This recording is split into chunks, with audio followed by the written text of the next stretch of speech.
اعوذ باللہ من الشیطان الرجیم بسم اللہ الرحمن الرحیم۔ ناظرین، اپنے موضوع کے ساتھ آپ کی خدمت میں حاضر ہوں۔ میرا آج کا موضوع ہے دنیا کی زندگی میں آنے والی مصیبتیں اور پریشانیاں انسان کے لیے کیا ہوتی ہے، مصیبتیں یا پھر آزمائشیں، اس بارے میں ہم بات کریں گے۔ چینل کو سبسکرائب کریں، بیل آئیکن کے بٹن کو دبائیں تاکہ میری اگلی ویڈیو آپ کو موصول ہو سکے۔ شروع کرتے ہیں۔ ناظرین، مومن پر آنے والی مصیبت یا کوئی مشکل وہ اللہ تبارک تعالیٰ کی طرف سے اس کے لیے آزمائش ہوتی ہے، اور وہی مصیبت، وہی مشکل، وہی پریشانی اگر ایک منافق پر، ایک مشرک پر آتی ہے، اس کے گناہوں کی کوئی نہ کوئی سزا ہوتی ہے جو اللہ پاک کی طرف سے اس پر نازل ہوتی ہے۔ حضرت علی رضی اللہ عنہ سے کسی نے پوچھا کہ یا علی، اگر کسی پر کوئی مصیبت، پریشانی، مشکل آتی ہے تو کس طرح پتہ چلے گا کہ وہ مصیبت جو ہے اس پر آئی ہے وہ اللہ کی طرف سے آزمائش ہے یا پھر کوئی عذاب ہے؟ تو حضرت علی رضی اللہ عنہ نے فرمایا کہ اگر وہ مصیبت، وہ پریشانی اس کو خدا کی طرف لے کے جاتی ہے تو وہ اس کے لیے آزمائش ہے، اور اگر وہی مصیبت اور پریشانی اس کو خدا سے دور کرتی ہے تو وہ اس پر اللہ کا عذاب ہے۔ یعنی کہ اگر وہ مصیبت، وہ پریشانی جو آتی ہے اس کے ساتھ بندہ صبر کرتا ہے اور اپنے شکر پر قائم رہتا ہے، اور وہ اللہ تعالیٰ کی رضا سمجھ کر اللہ تعالیٰ کی طرف سے آنے والی اس مصیبت کو اللہ کی رضا کے لیے خاموشی سے، استقامت کے ساتھ برداشت کرتا ہے، تو یقیناً وہ اللہ پاک کی طرف سے آزمائش ہی ہے، کیونکہ وہ اپنے نیک بندوں کو، اپنے مومن بندوں کو آزمائشوں کے ساتھ ہی آزماتا ہے، اور ان پر یہ رحمت کرتا ہے کہ وہ ان پر آزمائشیں ڈال کر ان کے درجوں کو بلند کرتا ہے، ان کو آزماتا ہے اور ان کو مٹی سے کندھن بناتا ہے۔ تو اللہ پاک اپنے بندے کو آزماتا ہے، اس کے صبر کو، اور جب وہ صبر کرتا ہے تو پھر اس پر وہ اس کے درجات کو بلند کرتا ہے، اس کے لیے جنت واجب کر دیتا ہے۔ لیکن اگر وہی مصیبت، وہی پریشانی وہ کسی ایسے گناہگار بندے پر جو اللہ کا ناپسندیدہ بندہ ہے، تو اللہ پاک اس پر وہ عذاب نازل کرتا ہے، اور وہ بندہ اس عذاب میں جب چیخو پکار کرتا ہے، اللہ سے شکوے کرتا ہے، اور اس عذاب کو ٹالنے کے مختلف طریقے، ہیلے بہانے کرتا ہے، جس طرح کی تنگ دستی، غربت، اس طرح کی کوئی چیز اللہ پاک کسی ایسے بندے پر نازل کرے جو گناہگار ہے، فاسق ہے، تو وہ بندہ اس غریبی کو، اس مفلسی کو دور کرنے کے لیے غلط طریقے اپناتا ہے، دوسروں کے ساتھ بے ایمانی کرتا ہے، جھوٹ بولتا ہے، حرام رزق کمانے کی کوشش کرتا ہے کہ کسی طرح وہ اپنی اس تکلیف کو دور کر لے۔ تو اس طرح سے وہ برائیوں میں ڈوبتا جاتا ہے۔ جو شخص مصیبت کو، پریشانی کو اپنے غلط طریقوں سے دور کرنے کی کوشش کرتا ہے تو وہ یقیناً اس پر اللہ کا عذاب ہی ہے، اور جب اس کا مومن بندہ صبر اور شکر کے ساتھ اس تکلیف کو برداشت کرتا ہے اور اللہ کی رضا سمجھتا ہے اور ہمیشہ یہی پڑھتا ہے انا للہ و انا الیہ راجعون، کہ ہم اسی کے ہیں اور ہمیں اسی کی طرف لوٹ کر جانا ہے، جب وہ اس بات پر یقین رکھتا ہے، جب اس کا اس بات پر ایمان ہوتا ہے کہ یہ مصیبت، پریشانی جو اللہ کی طرف سے مجھ پر آئی ہے یہ اللہ ہی کی طرف سے ہے اور اللہ ہی اس کو ٹالے گا، تو پھر اللہ پاک اس بندے سے بہت راضی اور خوش ہوتا ہے اور اس کو بہت نوازتا ہے۔ وہ نوازنے والا ہے، وہ اپنے بندے کو آزمائش کے ذریعے آزماتا ہے۔ حضرت علی رضی اللہ عنہ سے کسی نے پوچھا کہ اللہ اپنے نیک بندوں پر، جب وہ اس کو اتنے پسند ہیں، کیوں ان پر مصیبتیں اور پریشانیاں ڈالتا ہے؟ تو حضرت علی رضی اللہ عنہ نے فرمایا کہ تم لوگ جب بازار میں جاتے ہو تو مٹی کا ایک برتن بھی لیتے ہو تو اس کو بھی ٹھونک بجا کر دیکھتے ہو، تو اللہ پاک اپنے جس بندے کو جنت عطا کرے گا، جس کو وہ درجے دے گا، جس پر وہ اپنی رحمتیں کرے گا، وہ اس بندے کو آزمائشوں کے ذریعے آزماتا ہے کہ میرا بندہ یہ کتنا میرا شکر گزار ہے۔ اللہ پاک سے بغیر شکوہ کیے ہم اس آزمائش کو صبر کے ساتھ، استقامت کے ساتھ برداشت کرتے ہیں تو وہ ہمارے درجات کو بلند کرتا ہے اور ہمارے لیے جنت لکھ دیتا ہے۔ تو میرے ماں بہنوں، میں آج آپ سے یہ کہنا چاہتی ہوں کہ ہر گھر میں کوئی نہ کوئی مصیبت پریشانی تو ہوتی ہے، کسی کو رزق کی ہے، کسی کو اولاد کی ہے، اور کوئی بیماریوں میں گرا ہوا ہے۔ یہ آپ دعا کریں کہ جو بھی مصیبت پریشانی ہم پر آتی ہے وہ اللہ کی طرف سے ہم پر آزمائش ہو، نہ کہ ہم پر عذاب ہو۔ ایک طرف تو ہم اللہ پاک سے جنت کی توقع رکھتے ہیں اور دوسری طرف ہم دنیا میں بھی جنت تلاش کرتے ہیں۔ میرے سننے والوں، یہ بات یاد رکھو کہ جو لوگ جنت کی تمنا کرتے ہیں وہ لوگ دنیا میں جنت تلاش نہ کریں، کیونکہ جنت جو ہے وہ دنیا میں کہیں نہیں ہے۔ حضور کریم صلی اللہ علیہ وسلم نے ارشاد فرمایا کہ جب اللہ پاک جنت اور جہنم کو پیدا فرما چکا تو حضرت جبرائیل علیہ السلام کو جنت کی طرف بھیجا اور فرمایا کہ جنت میں جو کچھ میں نے جنتیوں کے لیے تیار کیا ہے اس کو جا کر دیکھو۔ حضرت جبرائیل علیہ السلام گئے اور انہوں نے جنت کو دیکھا اور پھر اللہ کے پاس واپس آئے اور عرض کی، یا اللہ تیری عزت کی قسم، اس جنت کے بارے میں جو سن لے وہ اس میں داخل ہونا چاہے گا اور وہ اس میں داخل ہوگا۔ اللہ پاک نے حکم دیا کہ جنت کو ناپسندیدہ اور تکلیف دہ اذیتوں سے گھیر دیا جائے، اور پھر حضرت جبرائیل علیہ السلام کو کہا کہ اب جا کر دوبارہ سے جنت کو دیکھ کر آؤ۔ حضرت جبرائیل علیہ السلام جب دوبارہ گئے تو انہوں نے جنت کو دیکھا کہ وہ ناپسندیدہ اور تکلیف دہ چیزوں سے ڈھکی ہوئی ہے۔ حضرت جبرائیل علیہ السلام جب واپس آئے تو انہوں نے اللہ سے عرض کی، یا اللہ مجھے اندیشہ ہے کہ اس میں کوئی داخل نہیں ہوگا، یعنی کون ہوگا جو اپنے نفس کو اتنا سنبھال کر رکھے گا تو پھر اس کو جنت ملے گی۔ پھر اللہ پاک نے فرمایا، اب جاؤ جہنم کو دیکھ کر آؤ اور دیکھو میں نے جہنمیوں کے لیے کیا تیار کیا ہے۔ حضرت جبرائیل علیہ السلام جہنم کی طرف گئے اور جہنم کو دیکھا، اس کی ہولناکیوں کو دیکھا،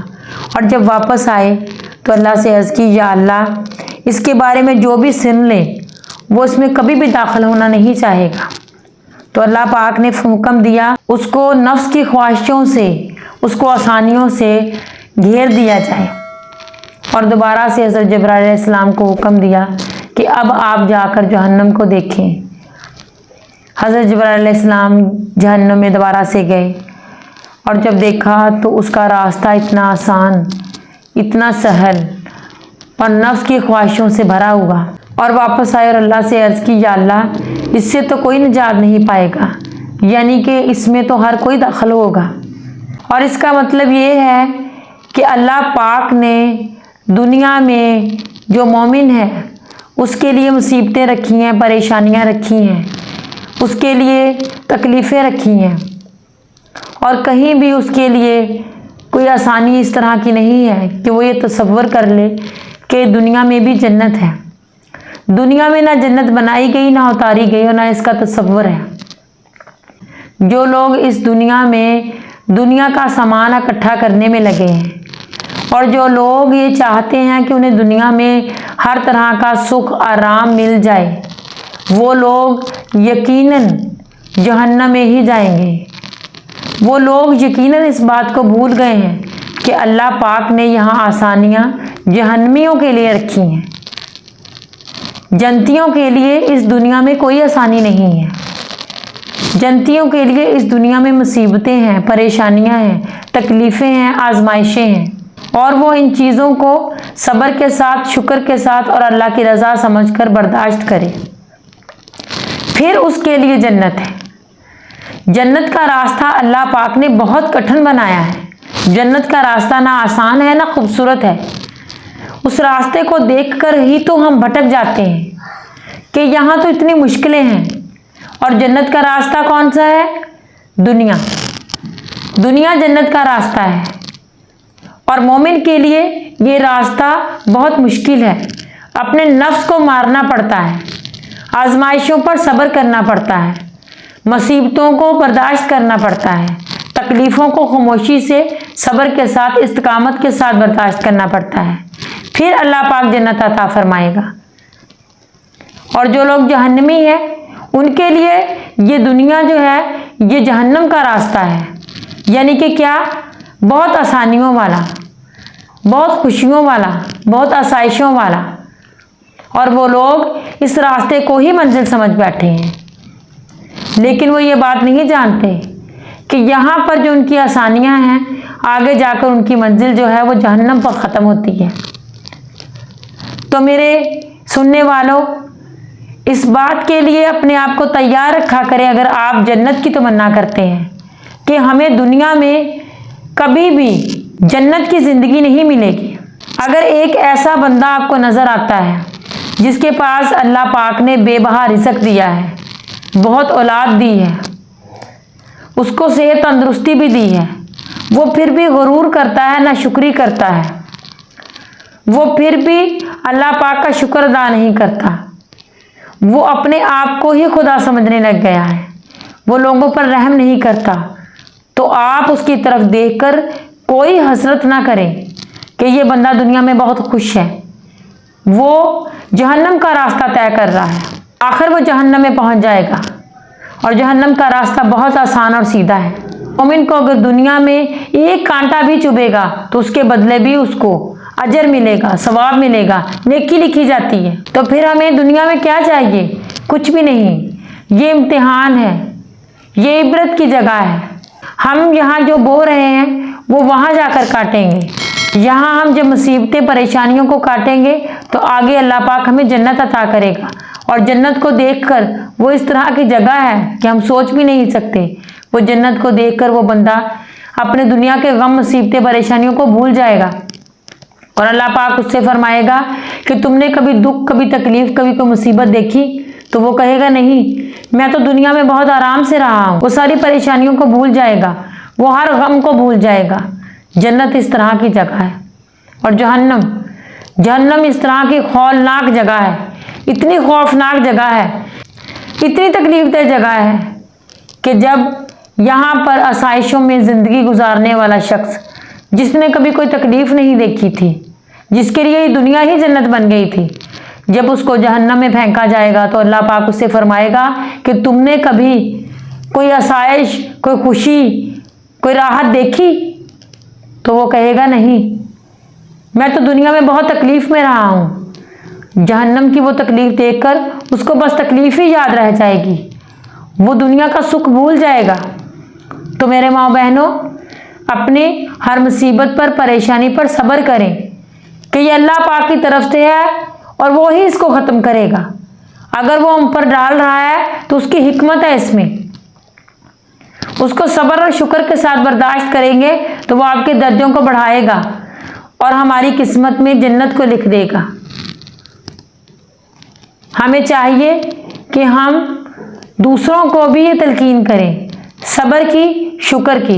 اور خود بھی اللہ پر یقین رکھیں، ایمان رکھیں کہ وہ ہم پر جب کوئی بھی مصیبت نازل کرتا ہے تو اس میں ہماری بہتری ہوتی ہے، اس میں اس کی کوئی حکمت ہوتی ہے۔ ہو سکتا ہے کہ وہ ہمارا امتحان لے رہا ہو سکتا ہے کہ وہ ہمارے درجات کو بلند کر رہا ہو سکتا ہے کہ وہ ہمیں کسی برائی سے نکالنے کے لیے ہم پر مصیبت نازل کرتا ہے تاکہ ہم عبرت حاصل کریں اور اس راستے کو چھوڑ دیں، توبہ کر لیں اس سے۔ کبھی بھی یہ مت سوچیں کہ یہ دنیا جو ہے یہاں ہمیں جنت ملے گی۔ جنت اللہ پاک نے دنیا میں نہیں بنائی، تو پھر ہم جنت کی آسائشیں دنیا میں کیوں ڈھونڈتے ہیں؟ ہمیں دنیا میں یہ تصور کرنا ہے کہ یہ ایک جنت کا راستہ ہے جو کہ بہت مشکل ہے، بہت کٹھن ہے، تکلیفوں سے بھرا ہوا، پریشانیوں سے بھرا ہوا، مصیبتوں سے بھرا ہوا، اور جب ہم یہ راستہ طے کر لیں گے استقامت کے ساتھ، اگلی منزل جو ہے وہ بہت آسان اور خوبصورت ہے، اور وہ مومنے کو لیے جو صبر کریں گے اور شکر کریں گے۔ اللہ کے خوف سے روئیں، اپنی مصیبتوں پریشانیوں پر نہ روئیں، ان پر صبر کریں، اس کے خوف سے روئیں کہ جس دن اس کے خوف کے سوا اور کوئی خوف نہیں ہوگا۔ اس کی رحمت کو طلب کریں کہ جس دن اس کی رحمت کے سوا اور کسی کی رحمت نہیں ہوگی۔ مانگیں اس کے کرم کو کہ جس دن اس کے کرم کے سوا اور کسی کا کرم نہیں ہو سکتا۔ آپ صلی اللہ علیہ وسلم نے فرمایا کہ اگر کوئی شخص اللہ کے خوف سے رویا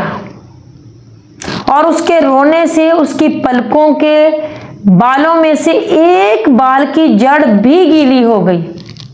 تو قیامت کے دن وہ بال جو ہے وہ کھڑا ہو جائے گا اللہ کے سامنے اور عرض کرے گا یا اللہ، یا مجھے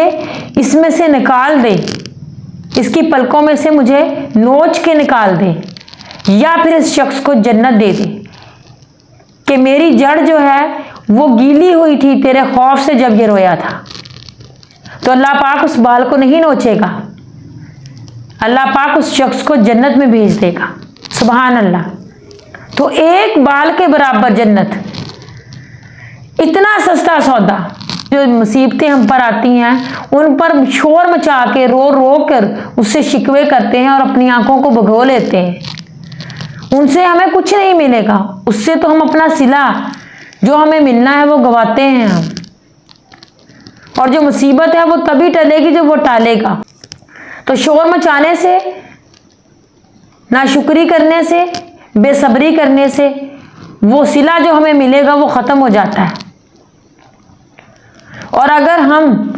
اس سے یہی طلب کریں کہ یا اللہ ہمیں صبر دے، شکر کی توفیق دے، اور یہ جو تم نے ہم پر مصیبت نازل کی ہے یہ تیری آزمائش ہو نہ کہ تیرا عذاب جو ہے ہم پر، اور ہمیں توفیق دے، ہمت دے کہ ہم اس کو استقامت کے ساتھ برداشت کریں اور روئیں اس کے آگے اس کے خوف سے، تو اللہ پاک ہمیں ایک بال کے برابر جنت عطا کر دے گا۔ میرے مومن بھائیوں اور بہنوں، سوچو ایک بال کے برابر جنت کتنا سستا سودا ہے۔ میں امید کرتی ہوں کہ آپ اپنی ہر مصیبت پریشانی کو استقامت کے ساتھ برداشت کریں گے اور اللہ پاک ہمیں ہمت دے، اس سے طاقت مانگے، اس سے ہدایت مانگے، وہ ہر چیز عطا کرتا ہے بشرطے کہ ہم ایمان کے ساتھ، اس پر یقین کے ساتھ اس راستے پر چلیں۔ اللہ پاک ہم سب کو اپنے احکامات پر چلنے کی توفیق عطا فرمائے۔ السلام علیکم۔